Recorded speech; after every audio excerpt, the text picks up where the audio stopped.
Hey guys, welcome back to the Pool Podcast. Welcome back to another episode. Welcome back to episode 16 of season 2. On today's episode, we're going to be previewing Barca's game against Inter away from home in the San Siro. Let me introduce my co-host Alex. Hey guys, how's it going? Okay, Alex. We talked very briefly before the live stream. This is a huge game. What are your feelings ahead of this monumental clash? Well, I know Inter is a great team and they have great history in the competition and they have a good squad, but I'm feeling pretty confident. Not gonna lie, I've been seeing Inter's form as of late hasn't been great, at least compared to what they were a They season or two ago. they just lost their last league game against Roma. Right, so they're not doing great. Although Roma is playing very well. But it's a bit of a boost of confidence for us. I know, of course, they have a strong squad and they're a very respectable team in the competition. But as of like I'm saying, as of late, they're not that great. And honestly, I think right now we are the better team and we have the better momentum going. So yes, I expect it to be a good game, but ultimately, I think it should go in our way. Okay, okay. So there are your thoughts ahead of the game. How do you feel? Um, I feel good. I feel good. I think this is gonna be a tough game, but I have faith in this team that they're gonna get the 3 points. Let me share my screen just right now. Just I want to share something. Um, so this is the league table in the Serie A for so far this season. You can see that Inter is ninth. They you can see that they're not in such great form. Yeah. And this bodes well for Barcelona. They just lost their game against Roma 2-1 at home, so that's a very positive sign. And it bodes well just because, like, hey, we didn't have the best performance against Mallorca. We talked about this. It was a slow, lethargic performance. But what matters is that we got the 3 points. We have to think that this is just coming back from the international break. We have injuries. And we're rotating the squad too. We're resting Exactly, on better players. exactly. We were rotating the squad. Mallorca had more time to train, just because, like, hey, their players didn't go on international duty, so during the international break, all the players were able to train and have all that time to prepare for this game. Mhm. Um, and so, in view of that, I think Barcelona is should be confident going against this game against Inter. And I expect Inter to play on the counter. I expect Inter to try to soak up that pressure and hit up on the counter. They're currently going through a mini injury crisis as well. Lautaro is a doubt. He was going through some tests to see if he was injured. Lukaku isn't going to play.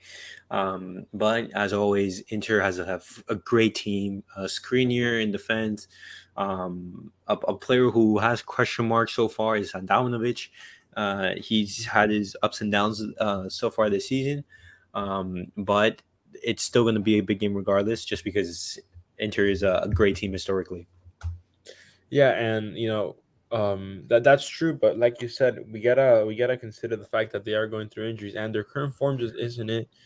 Hmm. Regardless of course of our performance against Mallorca, I'm confident in the team, and this is the team that can beat Real Madrid 4-0. This is the team that can beat Bayern, and we definitely have the strength for it, and we have the squad. We just gotta show the the improvement we've made, and we gotta play like we gotta win. Because I noticed, especially when we're playing against teams that we don't expect to lose, or sometimes when we're just losing and we expect it to be winning, there's no intensity in the Bayern game.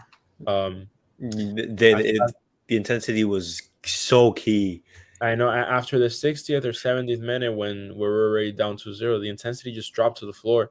The momentum died, and that's when the game was over for us because we did have chances. We had the chip that Pedri missed in front of goal. Um, and we had great ball possession. It just happens. Like we got to play tomorrow with the objective of winning the Champions League, and this is one of the big steps. No, yeah, definitely. So this is the Barcelona squad that Xavi named for this game. You see the usuals in there: Ter Stegen, Frenkie De Jong. He's currently not 100% fit to be able to make this game. I think he's still injured. Um, Sergio Roberto is in the squad. He played a couple minutes against Mallorca. But if what is your lineup coming into this game? Okay. Well, um, can you zoom in on the squad list actually? Oh, yeah. Let me do Yeah, that real quick. I just want to get a before I do that, I want to get a quick look at the bench. Okay, there we go. Mm, Okay. Um, based on obviously current form and just taking into consideration the injuries, my formation for this game would be on goal Ter Stegen, obviously left back Balde, center back Christensen, and Eric Garcia. As for right back, Bayani's still out, right? Yeah, but he's still he wasn't named to the squad. Um, Mhm. and then that's like the big Well, question mark for yeah, this game. no problem. I will put Marcos Alonso left back and Balde right back. You want to go like that? Yeah, I don't mind. I just, if anything, I'd rather just have Balde there for his defensive qualities and just holding it Okay. down, not conceding. And then in the midfield, I will go Pedri, Gavi, Busquets. Pedri, Gavi, Busquets. Yeah, Pedri was rested. Yeah, and then naturally that would be the midfield. And up top, I would probably put. Uh, I would probably start off with Lewandowski, Rafinha, and Dembele. But Okay. I don't know. I would also like to see Ansu Fati get some starting minutes. He hasn't played bad. So maybe starting Ansu and then resting, say, Rafinha, and then subbing him on after halftime. Okay. My lineup, I'm gonna go with Ter Stegen in goal, Balde at left back, Eric Garcia as a left center back, Christensen as the right center back. Eric Garcia was rested in the weekend; he didn't play. Christensen, he played a very good game. Went under the radar, but he was very solid defensively. And I will bring in Sergio Roberto. He's currently the only makeshift right back that we have Mm, that we wouldn't have to drastically, like for example, like put Balder there, who's someone who's isn't his natural position. right.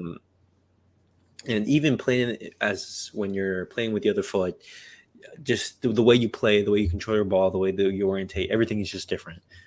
So I would take advantage of Balde and his like explosive pace, and have him on the left. That's where he's best utilized. In the midfield, I think it's Pedri, Gavi, Busquets. I think that's set. Um, and up top, Lewandowski is obviously starting, Dembele starting, and I think Rafinha is starting. I think that's going to be Xavi's lineup. What I really want to see is that intensity that we saw against Bayern. Yeah. The intensity against Bayern was so high. The players worked so hard, and we saw its merits. Even though we lost, we saw a very good performance. And if it wasn't for a couple missed chances, we would have been winning 4-0 by halftime. Mm, And I think that's very positive signs. But what we have to do is what we did against Bayern, we have to do the same today. But only difference is that we have to put these chances away. When we get these chances, we have to put them away because we do not want to repeat what happened against Bayern. We want a very good performance, but with the finishing touch. yeah. And that's what we would like to see. And it's going to be very tough because, as I mentioned before, Inter they play in a low block, and we're gonna have to break that down. They're gonna try to hit us on the counter, and we're gonna have to be solid defensively because this game is very important because this sets the tone for our Champions League campaign. Mhm. If we don't win this, it puts more pressure against the game at home against Inter, and then into the further games. Just because like it just makes everything more difficult. What we want to do is we want to go into the next Champions League game, and even our league, because like if we lose against Inter today, our game against Celta in the weekend, that's just going to put even more pressure. Just to like, hey, we need to rebound. And you know how Iago Aspas, he always has plays amazing against us. Yeah. Um, and so we have to keep up this momentum because as we saw Real Madrid drop points, we can't afford to take our foot off the pedal. So we're gonna have to be our best because this is a humongous month for us. This month, like I think, defines how our season goes, in my Yeah, opinion. for sure. And you did mention a few things that I agree with. We gotta be finishing. We gotta be taking every chance we can and putting them away. I think that was ultimately the main reason we lost to Bayern. Like sure the goals came, but they weren't good goals. And like you said, especially against a team like Inter, they're a low block team. I've seen how they played last season against Liverpool, and they gave them a great game. They're such a good team at what they do. They get those counterattacks and they put them away. Now with Lautaro up top, and especially also with Lukaku, he's not necessarily a fast player, and I don't think he'll play, but still a great striker. So the things we gotta worry about, right? We can't be taking chances, and we gotta be doing the best we can to not allow any opportunities or to or to be missing dumb opportunities for us like we did against Bayern. But for No, sure, it's gonna be an important game and a very important month. We just gotta see it through and keep pushing, like we've been saying in all these episodes. no, absolutely, absolutely. I completely agree with you. Um, but before we round off, Alex, what are your predictions for this game? How do you think the game's gonna end? Um, if I had to say, knowing Inter and knowing the way we've been playing and the way they've been playing, I'll probably say like 2-0 us. 2-0. Yeah, I that's exactly the same scoreline I was thinking. my Um, mind's thinking like, yeah, no, I mean it's reasonable. We do have the better offense, and I think we can force them to make one or two mistakes, especially maybe from set pieces, or counterattacks too, because our team is not a counterattacking team, but we have the players to do it. Right? We got exactly. Dembele, we got Rafinha, fast Rafinha. players. And even though Lewandowski isn't as pacey as he used to be, he's still great in transitions. You see his solo Of play. course, he can play Um, the ball off him of a uh, player or two, and exactly, and he can just send it to the wide players. for sure. But I'm actually going to go for the same result. I'm going to go for a 2-0 Barcelona win. I think Barcelona's going to keep a clean sheet and continue this great run. Yeah. I'm going for a brace from Lewandowski. But I wouldn't be surprised if Ansu Fati comes in later in the game and he scores a goal, because when you think about it, back a couple of years ago, Ansu Fati actually broke the record for the youngest goal scorer in the Champions League Yeah. against this very same team in this very same stadium. Mm. So the same thing could happen where he gets on the score sheet. Yeah, and let's hope so, right? Better for us, and it's also a great morale building for the team, for Ansu Fati himself, who has been battling injuries for such a long time. And I just hope to see a good performance from him and the whole team as a whole. God willing, we get a good win tomorrow, and we keep on Mm-hmm. the good form that we've had. No, exactly. But guys, that was it for today's episode. We gave our preview on this big clash. Tomorrow we're going to be coming back with the post match reaction. Once again, like, subscribe, comment, and let us know what you agree or disagree.